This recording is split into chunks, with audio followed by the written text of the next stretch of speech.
살면서 누구나 한 번쯤 겪는 흔한 증상들. 그렇다 보니 증상만으로 병을 속단하고 방치하는 경우가 많다. 하지만 이런 자가 진단은 매우 위험한 일이다. 위는 절대로 그 증상으로 진단을 할 수 있을 수가 없어요. 아무리 그 분야의 전문가라고 해도 이게 기능성 위장질환인지 위염인지 위암인지 그걸 절대로 알 수가 없거든요. 소화불량증이 있는 경우는 특히 우리나라에서는 위암이 많은 나라지 않습니까? 그 증상에 대한 약물만 복용을 하면은 병을 더 키울 수가 있게 되겠죠. 속쓰림으로 병원을 찾았다가 위암을 진단받은 권혁중 씨. 다행히 조기 위암이라 내시경 시술로 암을 제거하기로 했다. 암의 윤곽이 잘 보이도록 인체에 무해한 색소를 뿌려가며 진행되는 시술. 암이 모습을 드러냈다. 권혁중 씨가 받는 시술은 내시경 점막하 박리술.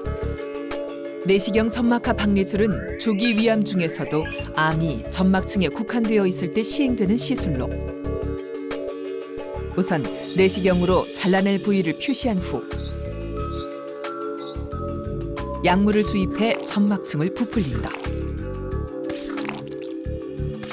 그 다음 포를 뜨듯 암과 주변 조직을 넓게 떼어내는데 시술 흉터는 2달 정도가 지나면 깨끗이 아문다.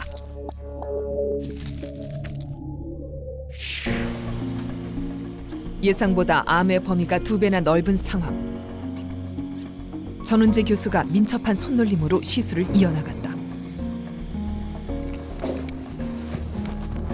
마침내 입 밖으로 나온 암덩어리. 암을 포함해 절제해낸 점막 조직은 지름이 무려 7cm에 이른다. 위를 3분의 1씩 나눠서 상부, 중부, 하부 그러는데 이 부위가 3분의 1 하부에 해당하는 부위거든요. 그러니까 거의 하부의 반 정도를 잘라냈으니까 꽤 크죠. 2012년 기준 우리나라 위암 환자 수는 약 20만 명으로 해마다 꾸준히 증가하고 있다. 한국인의 암이라고도 불리는 위암. 그렇다면 과연 한국인이 위암에 잘 걸리는 이유는 무엇일까? 위암이라는 것은 유전적인 원인보다는 환경적인 요인이 더 많고 또 헤리코박터균이 굉장히 중요한 원인이지만 위암이 생기는데 어떤 원인 하나만 가지고 그렇게 얘기하면 안 되고 여러 가지 요소가 합쳐져서 생기는 병으로 이해하면 될 것 같습니다. 태어날 때는 누구나 깨끗한 위.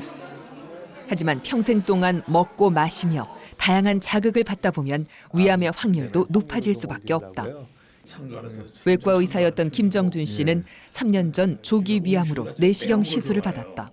근데 거기에도 주위에 있는 거 닦다가 그 위암에다가 대장암에 걸려갖고 이제 자꾸 세상을 뜨는 걸 봤거든요. 이제 집사람이 그걸 보더니 가서 검사 한번 해보자. 그래서 이제 가서 검사를 했는데 이제 그게 나온 거죠. 정상으로 돌아오는 시술 후 꾸준히 정기 검진을 받고 있는 환자. 3년째 재발 없이 잘 지내고 있지만 걱정을 내려놓을 수 없는 이유가 있다. 개선되는 사람도 있어요. 그리고 지금 특별히 주의할 건 없는데 이제 조금 마음에 걸리는 거는 장상피 화생이라는 게 심하거든요.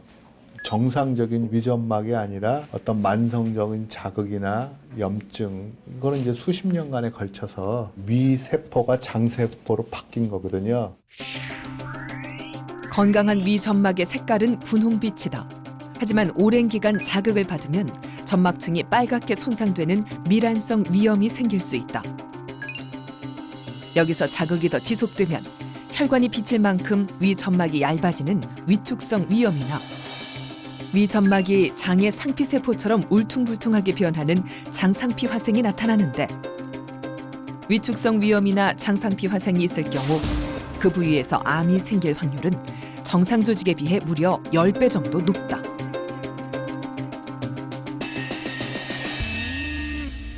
불행히도 현재까지 위축성염이나 장상피화생을 정상으로, 그러니까 아기 피부같이 아기 위로 돌리는 방법은 없는데, 지나치게 걱정을 하는 것보다는 그냥 나는 정기검사를 때 맞춰 받으면 된다, 이렇게 생각하시는 게 맞을 것 같아요.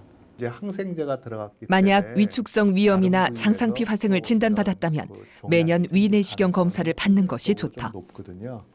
근데 지금으로서 할 수 있는 최선은 이제 균이 있을 때, 그러니까 헤리코박터라는 균이 장상피화생의 진행을 조금 더 빠르게 하거든요. 균 치료약만 제가 드릴 거고요. 우리나라 인구의 절반 정도가 감염되어 있는 헬리코박터 파이로르균은 만성 위염과 위궤양, 위암 등을 일으키는 대표적인 원인 중 하나다. 그렇다면 헬리코박터균 감염 여부는 어떻게 알 수 있을까? 평소 소화가 잘 안 돼 병원을 찾은 한 환자. 위내시경 검사가 한창이다.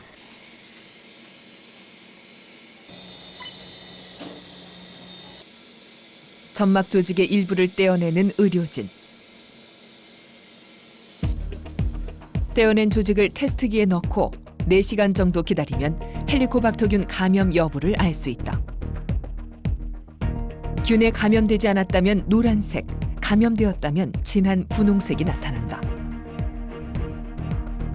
한편 내시경 검사 없이도 균의 유무를 확인할 수 있는데, 공복 상태에서 요소약을 먹고 20분 뒤 날숨을 부는 방법이다. 이후 날숨이 든 용기를 정밀 검사하면 헬리코박터균이 있는지 확인할 수 있다.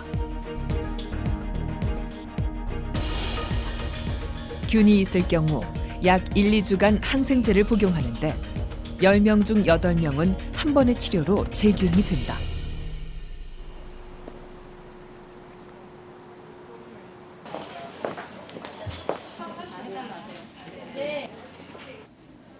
평소 위 건강에 신경 써온 이상빈 씨도 얼마 전 재균 치료를 받았다.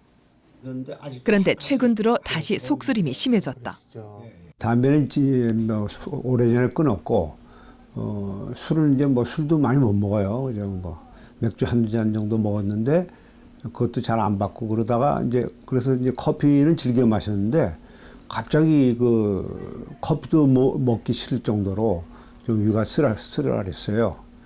그래서 이제 걱정이 돼가지고 병원에 왔죠. 최근에 무슨 뭐 혹시 암은 아닐까 하는 걱정에 내시경 검사를 받은 이상빈 씨. 약 드신 적 있습니까? 요런 게 빨갛빨갛한 검사 게 결과 있잖아요. 이런 게 그의 위에는 만성 위염과 여기 좀 울퉁불퉁한 장상피 화생이 나타나 있었다. 그뿐만이 아니었다. 여기 헐어 있는 겁니다. 그래서 이제 위궤양이라고 하고요. 우리가 조직 검사를 했습니다. 했더니만 나쁜 병은 없고요. 하얗게 보이는 거 있죠. 여기 좀 통증의 헐어 주범은 있으니까 다름 아닌 위궤양. 좀 부어 있는 거 보이시죠? 때때로 암이 궤양의 형태로 나타날 수 있어 위궤양은 반드시 조직 검사를 한다.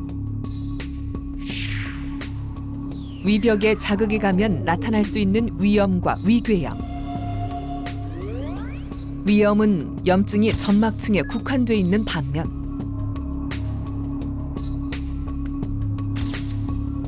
위궤양은 점막 하층까지 심하게 파인 상태로 재발이 빈번하게 일어나는 질환 중 하나다. 통증과 출혈은 물론 심한 경우 위벽이 뚫리는 천공까지 일으키는 위궤양. 그렇다면 이상빈 씨에게 궤양이 생긴 이유는 무엇일까? 소염 진통제를 복용하고 나서 속쓰림 증상이 나타났는데 내시경 해보니까 위가 이제 헐어 있었습니다. 궤양이 있었고요. 아스피린이나 소염 진통제를 장기 복용할 경우 부작용으로 위염이나 위궤양이 나타날 수 있다. 때문에 이런 약은 반드시 전문의와의 상담 후 안전하게 복용해야 한다. 누구나 평생 한 번쯤은 경험하는 소화불량. 대부분은 하루 이틀 만에 회복되지만 오랜 기간 소화불량에 시달리는 이들도 있다. 한 달 전 갈비를 먹고 심하게 체한 후부터 명치 부위 통증에 시달리고 있다는 강정남 씨. 하지만 내시경 검사를 통해 살펴본 그녀의 위는 오히려 깨끗하기만 하다. 전체적으로 이렇게 하얗게 비치는 거는 이제 빛이 비치는 거고요. 전체적으로 핑크빛을 유지하고 있거든요. 60이 넘은 나이지만 그녀의 위는 젊은 사람의 위처럼 건강해 보이기까지 한다. 정말 그녀에겐 아무런 병이 없는 것일까? 밥만 먹으면 소화가 안 되고 쓰라리고 아파가지고 일상생활이 고통스러운데 차라리 무슨 병이 있다면은 편할 텐데 검사하면은 아무 병이 없고 위는 오히려 좋다 그러면서 나는 불편하니까 내가 의사들이 잘 알지 못하는 이상한 병이 있지 않을까, 이러다가 암을 키우는 것이 아닐까, 이렇게 걱정을 많이 하시는데요. 이런 거는 그 기능성 위장 질환이고, 위에 특별한 이상이 없는데 소화에 문제가 생기면 사람들은 흔히 신경성이라는 단어를 쓴다. 하지만 이럴 경우 의학적으로는 위의 기능이 좋지 않다는 의미에서 기능성이라는 명칭을 사용한다. 우리가 얘기하는 뭐 궤양이나 뭐 종양이나 암이나 이런 것처럼 이렇게 구조적으로 눈에 보이는 거를 갖다가 기질성 이렇게 얘기를 하고요. 기능성 위장 질환인 거는 위는 굉장히 불편하고 소화는 안 되고 그러는데 무슨 궤양이 있거나 종양이 있거나 이런 게 아니죠. 그러니까 기능성이라는 거는 말 그대로 위의 기능이 안 좋다는 얘기예요. 기능성 질환은 위 기능에 문제가 생긴 병으로 단순한 꾀병이 아니다. 우리가 받는 위 내시경 검사는 눈에 보이는 병변을 찾는 데 유용하지만 위의 운동 능력을 비롯해 보이지 않는 기능상의 문제를 발견할 수 있는 검사는 아니다. 우리 몸의 정상적인 소화 과정은 음식을 씹어 삼키는 데서 시작되는데 음식은 평소엔 닫혀있는 식도 위쪽의 조임근을 통과해 식도로 넘어간다. 길이 25cm 정도의 식도는 연동 운동을 해 음식을 아래로 내려보내는데 식도 맨 아래 조임근이 열리면 음식이 비로소 위로 넘어간다. 위는 방향이 다른 여러 근육을 움직여 수축과 이완을 반복하는데 이때 위벽에서는 위액이 분비된다.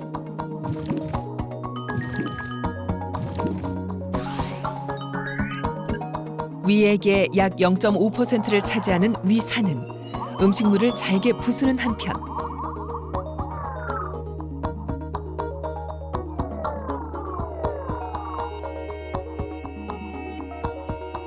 음식물 속에 든 독성 물질을 제거하는 역할을 한다.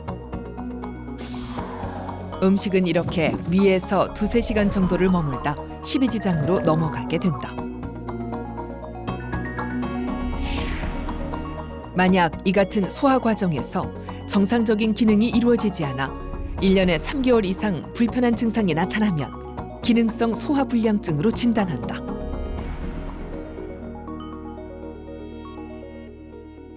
위의 기능이 남보다 예민하거나 약하거나 염증 반응에 민감하게 작용하거나 이런 거기 때문에 뭐 위가 하여간 편안한 적이 별로 없어요. 그렇죠. 그렇다면 기능성 소화불량증은 평생 이렇게 안고 가야 하는 병일까? 개인차가 있는 거예요. 모든 게. 그러니까 위의 기능이 남모를 고통에 시달려온 강정남 씨에게 전은재 교수가 제안한 것은 약물 치료. 그런데 처방된 약제가 위염이나 궤양 치료에 쓰이는 위산 분비 억제제다. 무슨 큰 나쁜 병은 아니에요. 그래서 그러니까 저는 위궤양이랑 증상이 아주 똑같은 분들이 있어요. 속이 쓰라리고 뭐 이런 분들한테는 일반적인 궤양 치료제가 잘 들어요. 또 어떤 부분은 그 소화가 안 돼서 식사를 하면 어제 아침 먹은 게 뭐 아직도 소화 안 되는 느낌이 난다. 이런 경우에 이제 위에 그런 박동, 배출 능력이 안 좋은 거거든요. 그럴 때는 이제 위 기능 촉진제 이런 거를 쓰고요. 기능성 소화불량증은 병변이 아닌 증상이 문제이므로 무엇보다 환자의 불편한 증상을 해소하는 것이 급선무다.